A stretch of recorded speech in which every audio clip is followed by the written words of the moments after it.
Assalamualaikum warahmatullahi wabarakatuh. Kembali lagi di Mahato Indonesia bareng Rox Denim, juga di belakang ada Rox Denim Kopi. Alhamdulillah hari ini kita kedatangan body shaming tuh nya. Dagus biasa. Oh, biasa, udah jadi trademark. Udah sering kesini. Ada Guru Gembul dengan AI. Gembul. AI Gembul, ini dua Gembul.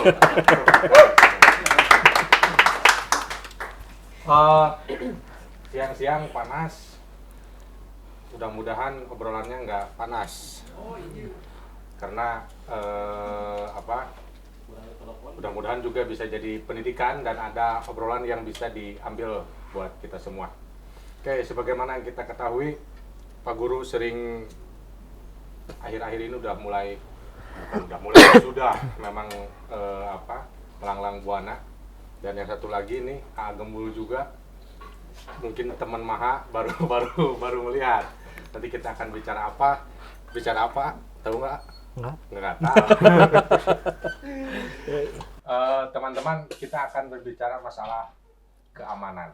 Jadi keamanan banyak faktor, mau itu dari level negara bahkan sampai di level RT, bahkan diri kita sendiri pun butuh keamanan untuk diri kita sendiri. Nah, bagaimana sudut pandang dari Pak Guru dan AI terkait dengan keamanan? Siapa dulu? AI dulu lah. Sok. AI dulu lah. Yuk, nanyain soal keamanan. Keamanan apa dulu yang mau ditanyain? Negara, rumah tangga, komplek, kan banyak. Keamanan negara lah. Keamanan negara. Ya, kalau keamanan negara ya basically memang perusahaan kami bergerak untuk bidang logistiknya alutsista. Jadi Pak Guru ya sama logistik alutsista itu apa sih? Tukang ngirimin senjata, peluru, alat atau mobil tempur lah, biasanya seperti itu. Memang logistik untuk alutsista ini tidak akan memenangkan peperangan. Tapi perang tanpa logistik tidak akan menang, bahasanya seperti itu. Kenapa tidak akan menang ya? Kami memang dituntut untuk mensuplai segala kebutuhan untuk terkait pertahanan, baik peluru dan senjata dan apapun. Itu kalau di bidang keamanan ya, keamanan untuk negara. Cing Pak, temalan langsung ke bawah Pak. Negara Indonesia itu nggak aman. Karena? Karena banyak sekali faktor. Kalau misalkan kita ambil satu yang paling alamiah saja. Geografis. Indonesia tuh pantainya terlalu besar, terlalu panjang, terlalu terbuka. Pintu masuk Indonesia tuh bisa dari mana-mana. Jadi jangankan soal bagaimana Indonesia bertahan secara militer, bagaimana cara orang Indonesia bertahan dari pencuri ikan pun sampai sekarang masih jadi masalah. Pencuri ikan itu perorangan atau orang-orang kecil atau perusahaan kecil atau tidak mewakili sebuah institusi negara gitu. Kita pun berhadapan dengan yang seperti itu masih gagal. Salah satu alasannya itu adalah karena wilayah kita terlalu luas, tempat keluar masuk kita itu terlalu besar. Kalau misalkan kita ngebayangin ada sebuah negara, katakanlah si negara itu adalah Afghanistan misalkan yang kemarin diserang sama Amerika Serikat. Nah, kalau misalkan mau nyerang Afghanistan, si Amerika Serikatnya harus punya pangkalan di Pakistan dulu, di Cina dulu, di Tajikistan dulu, di wilayah-wilayah situ. Jadi mereka harus bikin dulu diplomasi, bagaimana cara ngelobi negara-negara yang dimaksud itu untuk minimal jadi negara netral di mana mereka menempatkan. Kalau kita mah diserang dari mana-mana juga bisa. Nah, jadi sebenarnya Indonesia itu adalah salah satu negara yang paling rentan dalam konteks pertahanan secara geografis. Geopolitis ya sama aja gitunya. Dan yang luar biasanya adalah bahwa Indonesia itu adalah selain juga negara yang secara geografis itu rentan, secara mental kita juga sangat rentan. Tapi jangan dulu mental lah, yang sedikit demi sedikit aja dulu. Ini soal demografi, persebaran penduduk, kemudian soal usia dan lain sebagainya kita juga bermasalah. Kita kebanyakan itu fokusnya di Jawa kan. Lebih dari setengah penduduk Indonesia itu di Jawa. Nah, akibatnya apa? Tentara dan lain-lain juga kebanyakan adanya di Pulau Jawa. Sedangkan kebanyakan sumber daya alam kita adanya di luar Jawa. Jadi kalau misalkan terjadi perang, misal terjadi perang Amerika Serikat mau nyerang ke Indonesia, ada eskalasi dulu gini gitu. ke Filipina misalkannya. Nah, apa yang harus dilakukan sama orang Indonesia? Buntu. Karena maksud buntu itu kalau misalkan Amerika Serikat eskalasi ngumpulin pasukan sebanyak-banyaknya tuh di Filipina dulu misalkannya. Orang mau memberangkatkan tentara kemana nih? Apakah A, fokusnya di Kalimantan, B, fokusnya di Sulawesi, dalam kondisi sebagian besar tentara kita adanya di Jawa. So, misalkan kita pindahkan ke Sulawesi, bisa Amerika Serikat nyerangnya ke Kalimantan? Bisa. Dan akhirnya apa? Indonesia, kekuatannya itu di mana? Di Angkatan Darat. Bagian terbesarnya, anggaran terbesarnya, senjatanya, personilnya paling banyaknya di Angkatan Darat. Jadi kalau mau nyebrangin dari Jawa ke Sulawesi, akomodasinya susah. Kapal kita tidak memadai, mungkin tentara-tentara kita akan dikirimkannya pakai feri. Terus kalau pas nyerang tiba-tiba ke Kalimantan, belok lagi itu juga susah. Jadi sebenarnya masalah geografis kita itu masalah yang sangat susah. Jadi dalam hal itu, ini baru level yang sangat alamiah gitu ya. Dalam masalah ini pun, makanya perwira-perwira kita juga mengakui bahwa masalah pertahanan kita juga harus dihitungnya dari geografisnya. Bahwa kita tuh tidak terlalu menguntungkan dalam hal pertahanan. Dari segi geografis, diakibatkan garis pantai yang Terlalu panjang. Dan terlalu terbuka. Nah, dalam hal yang lain misalkan terkait dengan keamanan negara, turun lagi ke inilah karena tadi disinggung masalah keamanan mental. Kira-kira gimana untuk urusan keamanan mental di sudut pandang ya, melihat umuran orang ya, umuran saya ke bawah lah. Buat saya sih untuk keamanan mental ya, kalau dilihat dari segi usia itu balik lagi gimana pendidikannya awal dia menerima pendidikan, salah satu contoh dari orang tua. Sebenarnya lingkungan ruang lingkup sih berpengaruh ya buat terhadap mental mah. Gitu. Nah, sekarang nggak mungkin tiba-tiba misalkan ya ini gaulnya yang ruang lingkup pesantren. Itu pasti akan menerima secara akal itu ruang lingkup pesantren. Beda kalau misalkan di jalan. Contoh sama penyanyi jalanan. Pasti pola pikir akan terbentuk sebagai pola pikir jalanan. Jadi balik lagi pendidikan yang utama untuk keamanan mental seseorang itu dipupuk dulu dari rumah. Menurut saya ya. Gitu. Nggak tahu menurut Pak Guru. Maka saya deh. Kalau saya lihat ini konteks mental ya. Konteks mental juga kita tuh sangat bermasalah untuk bisa menjaga pertahanan dan keamanan. Apa masalahnya? Ada dua. Jadi gini. Di Indonesia itu ada banyak sekali suku bangsa yang karena itu tentu saja setiap suku bangsa itu memiliki karakteristik dan mentalitas yang berbeda-beda karena dididik dan dibentuk dengan situasi dan kondisi yang setiap bangsa, setiap suku juga beda-beda. Nah, suku bangsa terbesar lagi-lagi yang tadi itu suku Jawa dan kemudian suku Sunda. Apa masalah dari suku Jawa dan suku Sunda? Sangat tidak gemar berkonflik. Tidak bergemar berkonflik itu, saking tidak gemarnya konflik, mendingan ngabohong daripada berpotensi adanya konflik. Sering saya ilustrasikan, hayo kita ikut ke pengajian ini. Ya silakan duluan, nanti saya nyusul. Atau insya Allah nanti saya nyusul. Padahal mah enggak. Jadi untuk mengatakan saya enggak mau, kita enggak enak. Karena takut konflik, takut ribut, takut ada masalah. Mendingan bohong. Ya sok duluan, insya Allah nanti saya ke sana. Gitu. Nah, kondisi yang tidak suka konflik secara mentalitas itu berarti adalah orang yang memang tidak akan bisa kalau berhadapan dengan konflik gitu. Atau susah kalau misalkan berhadapan dengan konflik gitu. Nah, ada suku-suku di Indonesia yang memang kuat secara mental, yang lebih terus terang dan sebagainya. Tapi populasinya gak banyak. Suku mana itu? Ya, misalkan orang Aceh gitu. Orang Aceh itu lebih terus terang. Orang Batak gitu. Orang Batak itu lebih terus terang. Kita ketahui ya, mereka itu ya kalimatnya tidak bersayap seperti orang Sunda dan orang Jawa gitu.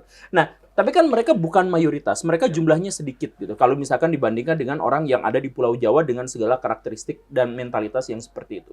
Nah, jadi kalau misalkan kelak terjadi perang, ini akan warnanya akan macam-macam dan aneh-aneh gitu. Misalkan dulu waktu Belanda menaklukkan Jawa, yang menaklukkannya itu pakai tentara Ambon.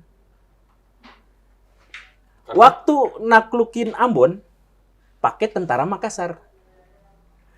Waktu menaklukkan Makassar, pakai bone. Jadi si Belanda tuh maksudnya ini sukunya beda-beda, mentalitasnya beda-beda. Bagaimana caranya untuk bisa mengurusin mereka? Gimana cara menaklukkan orang Bone, orang Makassar dan sebagainya? Ku taktik orang Jawa. Jadi dengan perbedaan mentalitas yang seperti ini bisa jadi ini menjadi bisa diadu domba gitu. Karena memang mentalitasnya beda. Sekali lagi ini terkait pertahanan gitu ya. Jadi mental kita ketika bertemu dengan orang Jawa dan orang Sunda, mereka biasanya tidak mau atau enggan untuk berkonflik. Mendingan damai saja.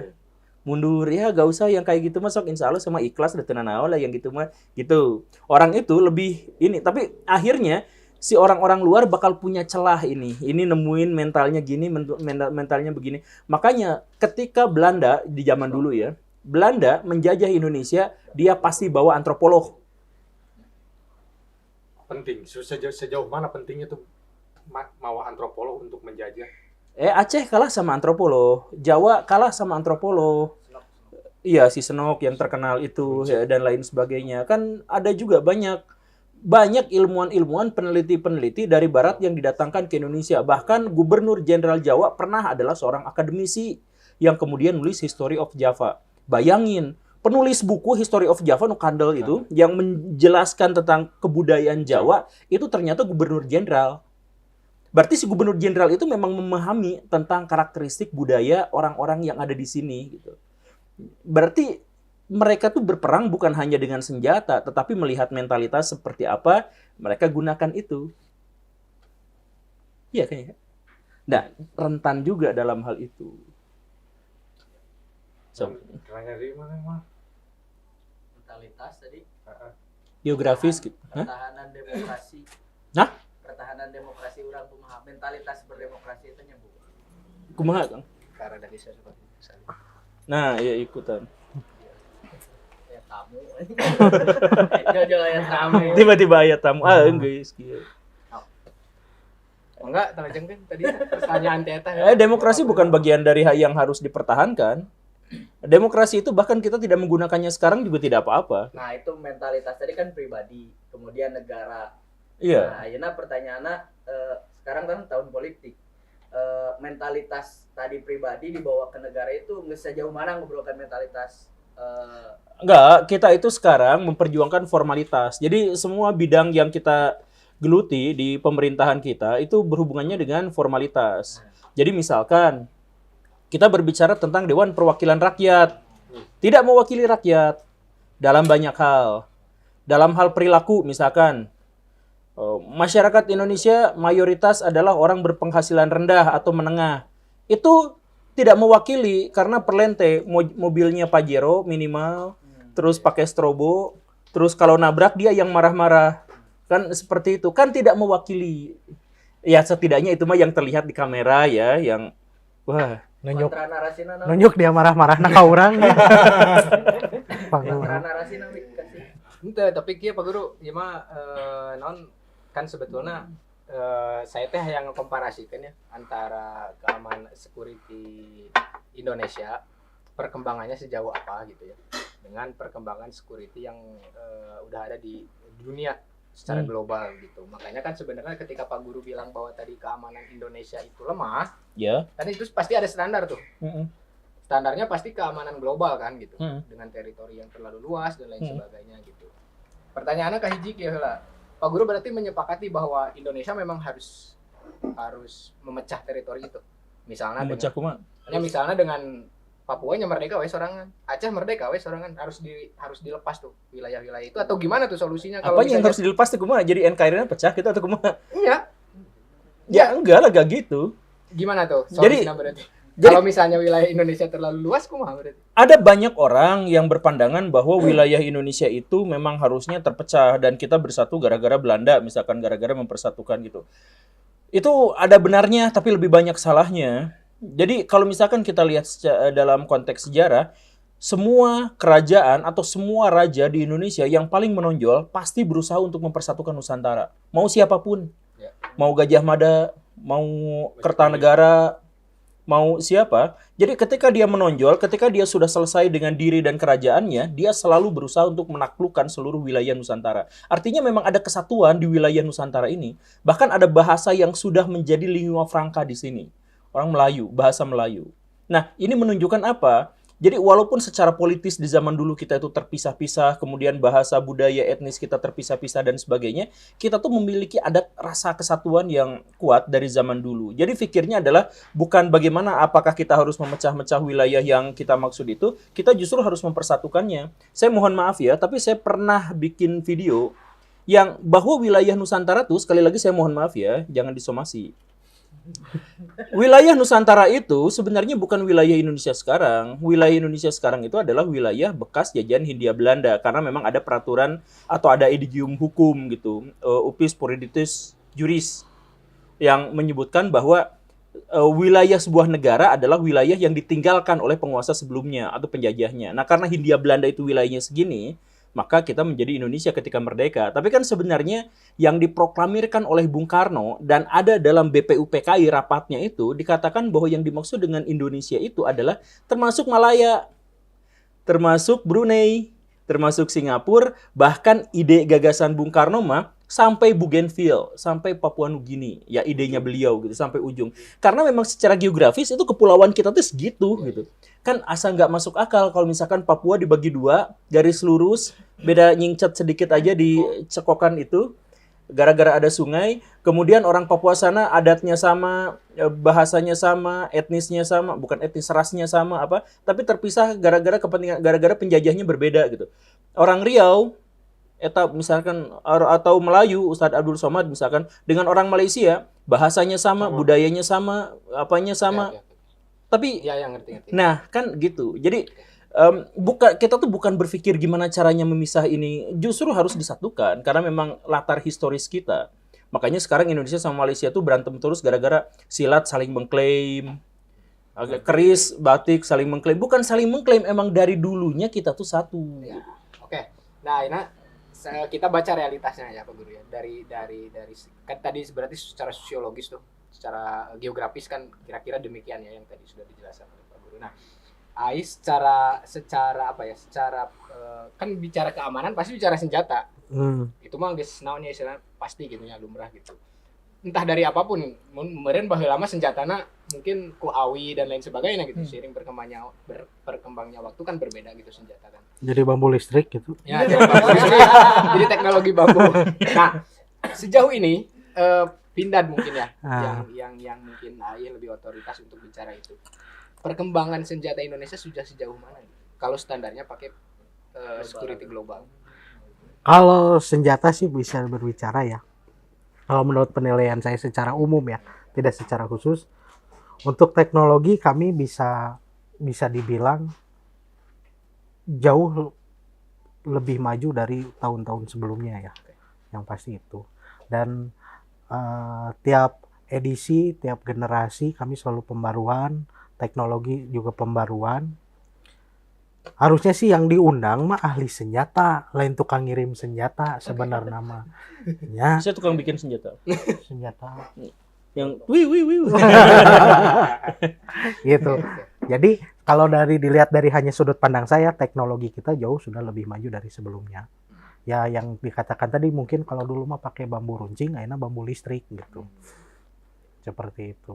Tapi bukan berarti dalam artian Pindad bikin bambu listrik ya, enggak gitu. Itu gambaran Gitu hanya perkembangan pengembangan ya. aja Ya, gitu ya. kan. Jadi secara persenjataan khususnya ya mau senjata laras panjang, laras pendek bisa dikatakan kita sudah berani bersaing di taraf tingkat internasional. Ya buktinya kita masih juara sniper sampai hari ini 15 tahun berturut-turut tanpa Mantap. kalah. Gitu. Sniper kita yang paling, tapi di Hollywood mah nggak pernah ya. Iya, Rambo udah nu menang mah. Rambo satu kampung.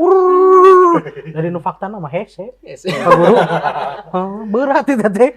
Oh ini teh berat ya? Berat. Kan otot lagi gede itu rambut.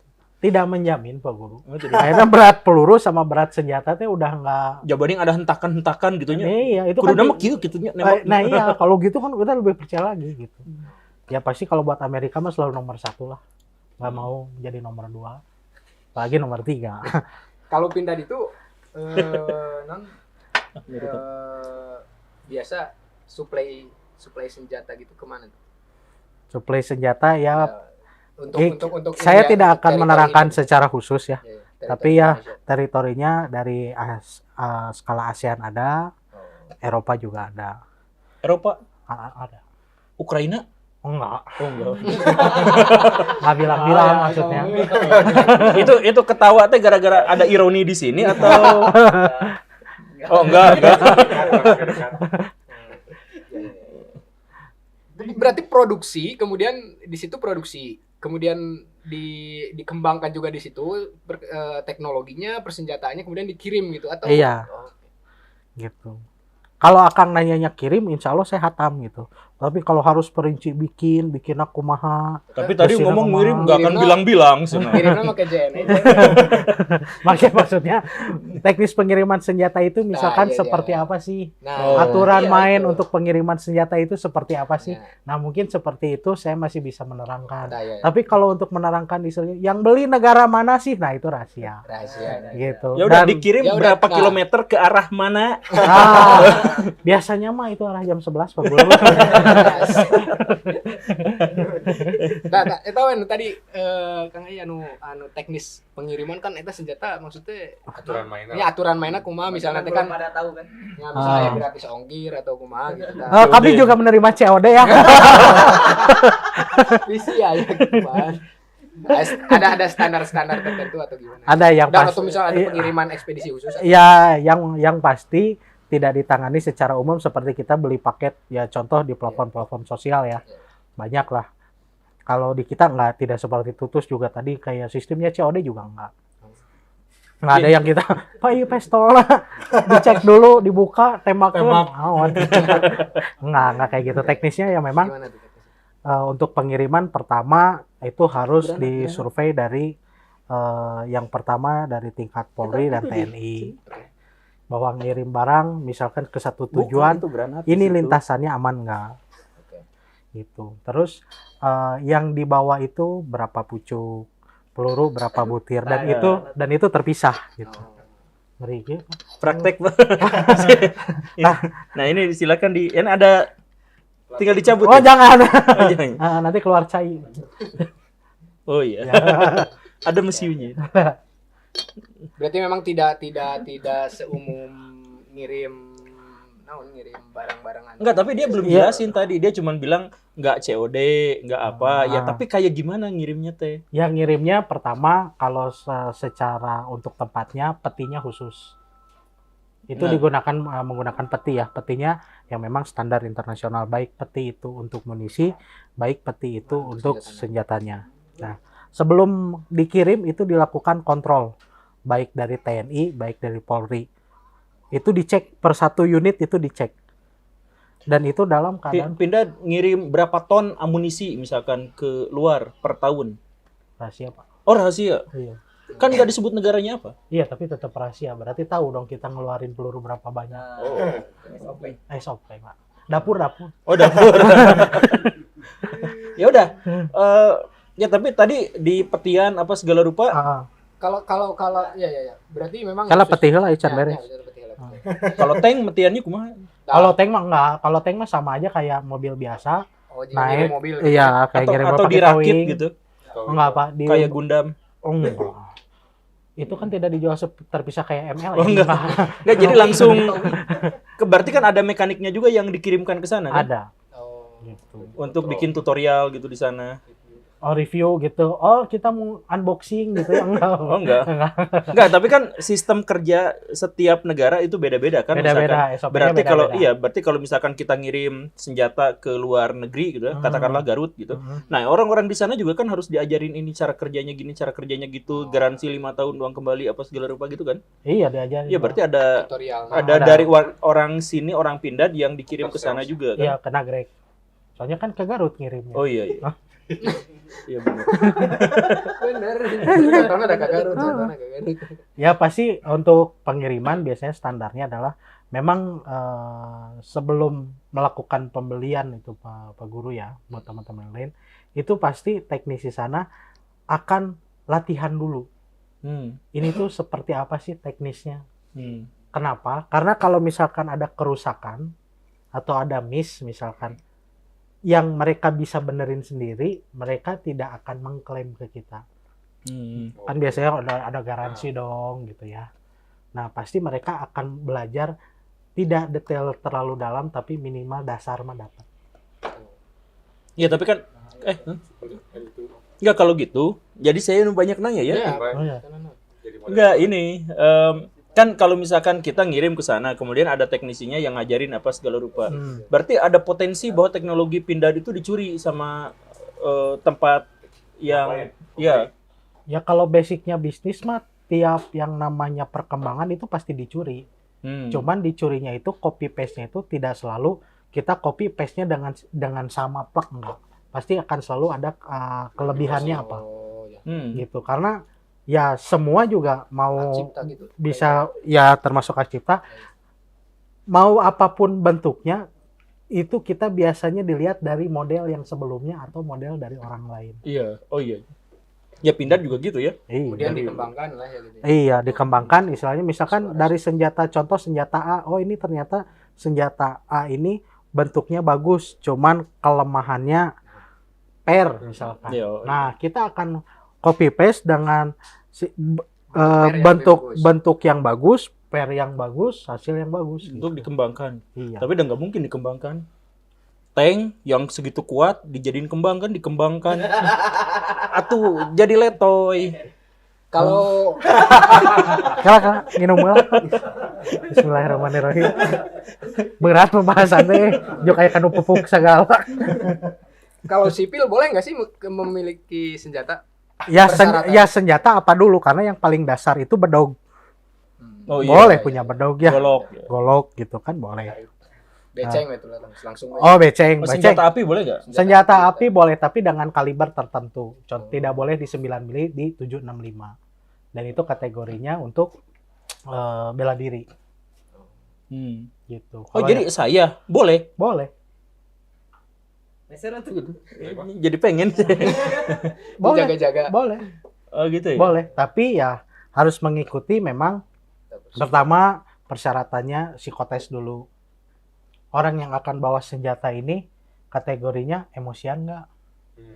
Gitu. Dan biasanya mah hukum alamnya mah keras kepalanya, tapi tidak termasuk dalam. Tapi saya mohon maaf kan berarti kalau mau ada kita punya senjata, ada psikotesnya, ada tesnya intinya mah. Betul.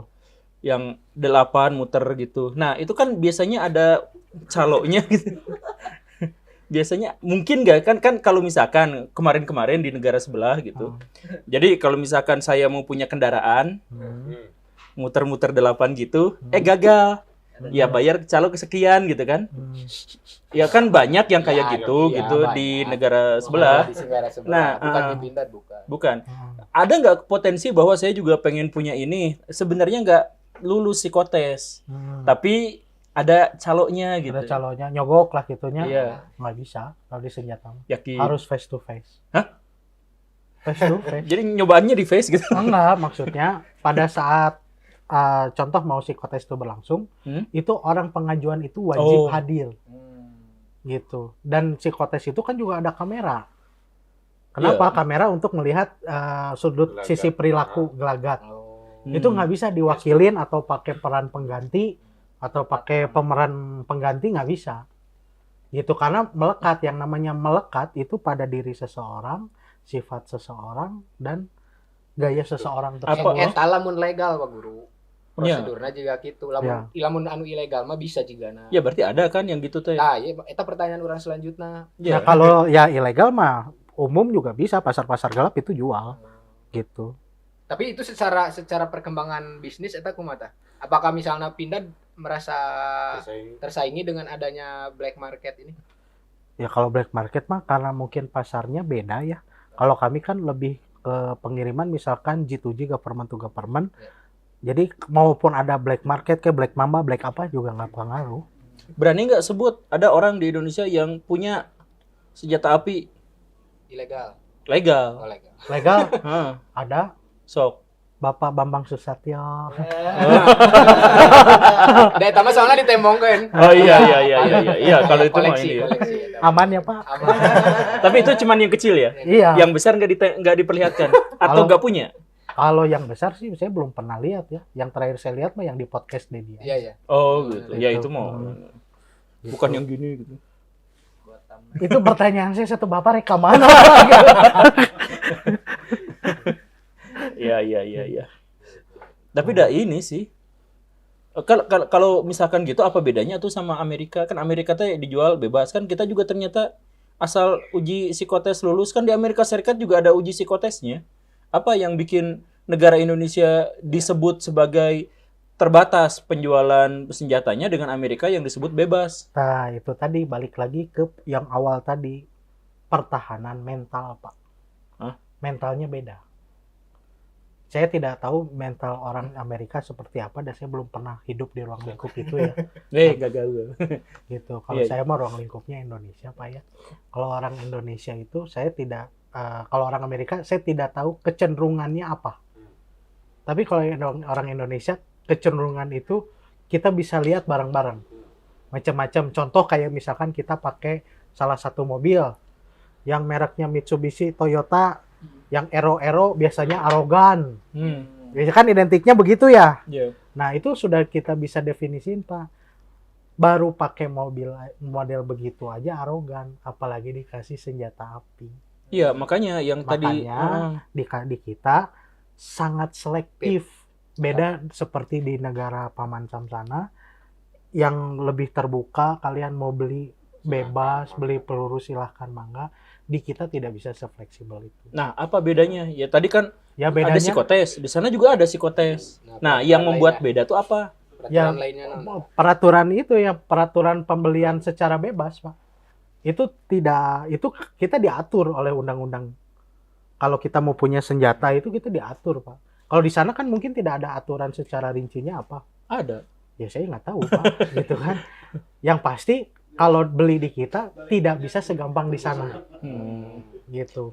Ya, tapi intinya mah saya kalau uji psikotes lancar bisa dapat itu lah ya. Bisa selama memenuhi persyaratan aturan yang memang Dan kalibernya diberikan. kecil tadi. Betul. Itu mangga silahkan. Tapi memang diususkan untuk bela diri.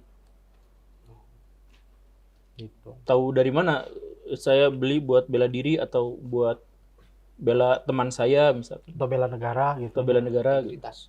Fakta integritas. Nah itu agak sulit sih nafsi sih. Tanda tangan teh biasa.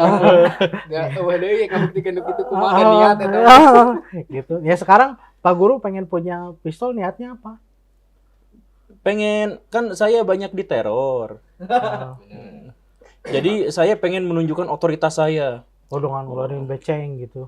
Ya, yang bambu aja sih. Ya cuman pas nembak gila lah. Tos. Nah. Ya enggak sih, bercanda, saya juga nggak berminat punya yang kayak gitu. Cuman ya kayaknya ini juga ya. Resep juga nanti. Enggak resep saya. Ya sekarang kan kelihatan Aman ini kan. banyak kasus tembak menembak itu di negeri sana. Contoh sekolah kan Iya. kemarin terakhir di kita mana ada sekolah no aya mengetepel mata guru di polisi. Itu baru ngetepel mata guru, ya mah di deredet gitu kan. Ya itu mungkin bedanya gitu karena saking bebasnya di kita saking ketatnya makanya kejadiannya pun beda gitu. Kebayang kan, wah SD negeri Pertiwi 3 di deredet gitu kan. Asa kumaha gitu. What's the meaning of deredet? Jadi peluru. Kenapa coba namanya pindah? Kan pindah. Enggak sih, Enggak. namanya pindah karena perindustrian angkatan darat Iya. gitu. Nyanyi tuh masa pindah gitu kan. Tapi sebenarnya pertahanan zaman now pertahanan yang paling kuat di zaman sekarang itu bukan senjata. Pertahanan terkuat sekarang itu adalah kesenjangan teknologi dan peradaban. Semakin senjang, semakin kuat. Jadi kalau misalkan Amerika Serikat sekarang misal yang paling kuat dari Amerika Serikat itu adalah kesenjangan teknologi. Jadi kesenjangan teknologi itu maksudnya kita kalau mau bikin baju si mesinnya kan nggak mungkin buatan kita, pasti buatan katakanlahnya Amerika. Kita mau bikin mobil, kan baja-baja dan konsultan-konsultan dan ilmuwan-ilmuwan dan mesin-mesinnya dari sana. Kita mau bikin cireng, digoreng pakai minyak goreng. Si minyak gorengnya juga mesin-mesinnya bukan buatan lokal, buatan kita. Katakanlah buatan Amerika Serikat. Artinya kita ketergantungan sama Amerika Serikat, mustahil kita nyerang ke negara itu. Karena kita sangat membutuhkannya dalam segala bidang. Kita sekarang mau nyerang Amerika Serikat misalkan, pakai kapal perang, kan berangkat ke sana. Ya kan kapal perangnya juga, mesinnya apanya dibuatnya sama Amerika Serikat, kita kan nggak mungkin bisa melakukan. Jadi yang paling penting pertahanan sekarang itu adalah... Ya jadi maksudnya untuk persenjataan kayak senjata api dan lain sebagainya itu udah nggak relevan di zaman sekarang. Bukan nggak relevan. Nah sekarang itu tidak relevan. Sekarang tidak relevan karena kita masuk ke neokolonialisme. Jadi maksudnya adalah untuk apa sebuah negara menyerang negara lain kalau dia sudah mendapatkan sumber daya tanpa mendatangkan tentara? Singapura tanpa perang, tanpa ngirim tentara ke Indonesia dapat keuntungan yang sangat besar dari Indonesia, jualan kaos. Kaos 20.000 dibeli dari Indonesia ke Singapura, di Singapura dijual ke Amerika Serikat 200.000. Untungnya 180.000 per satu kaos. Kenapa orang Indonesia nggak bisa jual ke Amerika langsung? Nggak dipercaya. Kita tuh bangsa yang tidak bisa dipercaya. Jadi cek Amerika Serikatnya kalau ada orang Indonesia jual kaos 20.000 layak dipertanyakan. Tapi kalau ada Singapura yang jual 200.000, udah mantap, selesai, itu memang bagus. Kan masalahnya di situ. Jadi nah itu. Jadi Pak Haji tong mahal ting ngejual kaos. Ini maksudnya kebetulan tadinya Pak Guru. Iya. Enggak, maksudnya saya butuh kaos baru. Enggak, udah dikasih jaket. Nah, tapi nanti Kang sebentar lagi perang konvensional dengan pindad-pindad dan lain-lain itu bakal relevan, Kang. Karena sumber daya alam menipis, populasi manusia semakin banyak. Konsumsi, iya. Sehingga bahasan harita bab naon sih? Yang mana? Saling makan-memakan, bunuh-membunuh teh. Ke di dalam nyata lanjut. Iya itu. Ya, jadi sekarang tuh sumber daya alam sekarang katakanlah yang energi aja tinggal 40% atau 55% lah. Dan itu pun kotor sekali. Dengan peningkatan populasi manusia yang setiap tahunnya 170 juta orang, berarti membutuhkan penghabisan sumber daya mineral yang jauh lebih banyak, sumber daya minyak yang jauh lebih banyak, makin sedikit. Nah, sekarang Amerika Serikat itu curang. Setiap energi dia beli dari luar atau dia usaha di luar. Yang manehna aman. Biar nanti di masa depan dia punya sendiri. Cina juga kayak gitu. Cina juga sekarang menyetop. Indonesia kumaha? Nah, ini Najol seri. Iya. Kumaha Ya, Pak gitu. Guru?